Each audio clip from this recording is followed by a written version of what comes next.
Well, if you participated in our journey at the church school, Grace and I met this church in Winfield last week.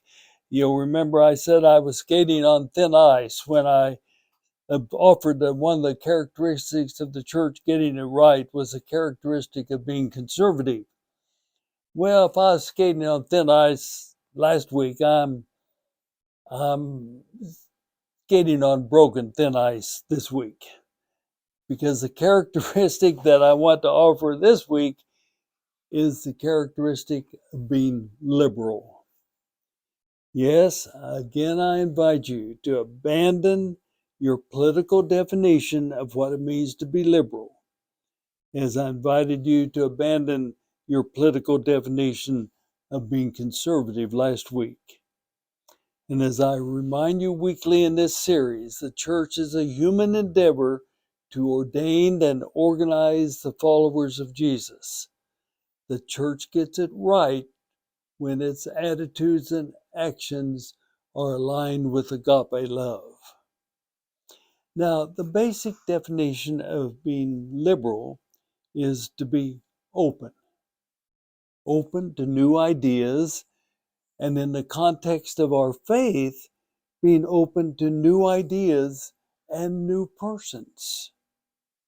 You see, this is not contradictory to being conservative.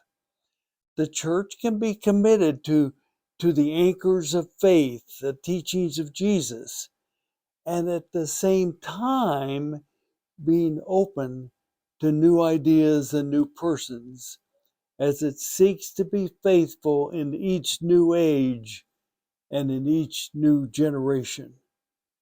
Being liberal, being open, is the theme of many great hymns of the faith. None is as clear as Charles Wesley's hymn, "A Charge to Keep I Have." The second verse, "To serve the present age, our calling to fulfill. Oh, may it all our powers engage to do our Master's will." To serve the present age. A crucial understanding in serving the present age is to be open to ideas and to people. One of my regrets as I reflect on my journey of faith in that in my lifetime, the church has often not served the present age.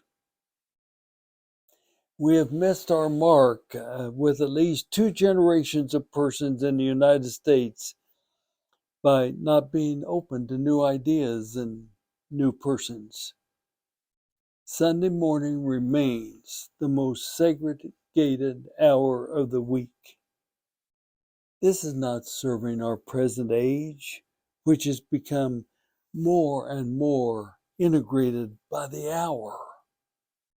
The church in large part has clung to worship and gatherings which has essentially excluded two-income families, single-parent households, and service personnel who work during our chosen times for gathering and worship.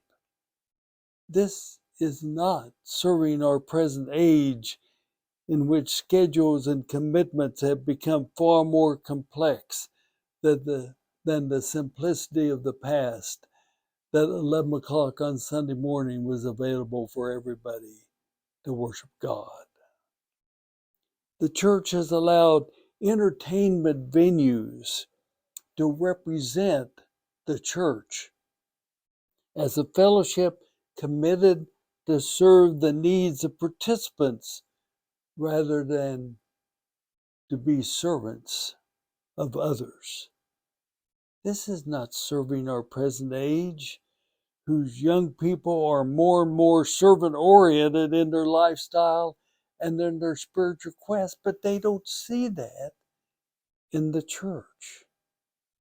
This has been but a tip of the iceberg of how the church has missed the mark of our high calling of serving the present age, our calling to fulfill by refusing to be open. We refuse to get it right. On the other hand, I've seen many churches getting it right when they are liberal, open to new ideas and people, open to new ways of doing sometimes old things. It was 50 years ago when the New Age was dominated by the wave of counterculture ideas and people. You know, the labels, hippies, beatniks, long-haired nitwits, black leather jackets, and bearded men, beaded men, struck the chord of fear throughout the established churches of the day. It was 11 o'clock on Sunday morning. Worship was happening, and the door of the sanctuary opened. The sermon had already begun. A young man entered, appearing to be quite bewildered. Persons in the congregation became restless as he wandered down the center aisle, plopped down on the floor next to the front pew. The preacher was obviously pretty uneasy as his sermon was interrupted. Everyone sort of waited for the preacher to make the first move. But before the preacher gathered his thoughts to respond, an elderly patriarch of the congregation stood. Feebly with his cane, he walked over to where the bewildered stranger sat on the floor. Everyone breathed a sigh of relief as they trusted their friend and expected him to take care of the situation and usher the person out of the sanctuary so that worship could resume. They were shocked when he didn't say a thing to the young man. He feebly plopped down to sit with this stranger on the floor. Everyone knew that when he sat down, he couldn't get back up. He nodded to the preacher, and the sermon continued as these two people sat together for the remainder of the service. A portrait of agape love. A portrait of being liberal, open to new people. There is the rest of the story, what happened in the life of the young man. The bewildered hippie a few years later was ordained as a United Methodist minister. But far more important was what happened in the life of that congregation. They got it right when they witnessed the wisdom of the patriarch of their congregation. They learned from the patriarch of what it really meant to be liberal, what it meant to be open to new ideas and new people. They understood that only by being liberal, open, could they serve the present age. Indeed, stories like that led the leadership of the church 25 years ago to say, we aren't always going to achieve it, but in the United Methodist Church, our standard of getting it right is open minds, open doors, and open hearts. Just a quick look or serious study, either one, of the life and teachings of Jesus will produce the same conclusion.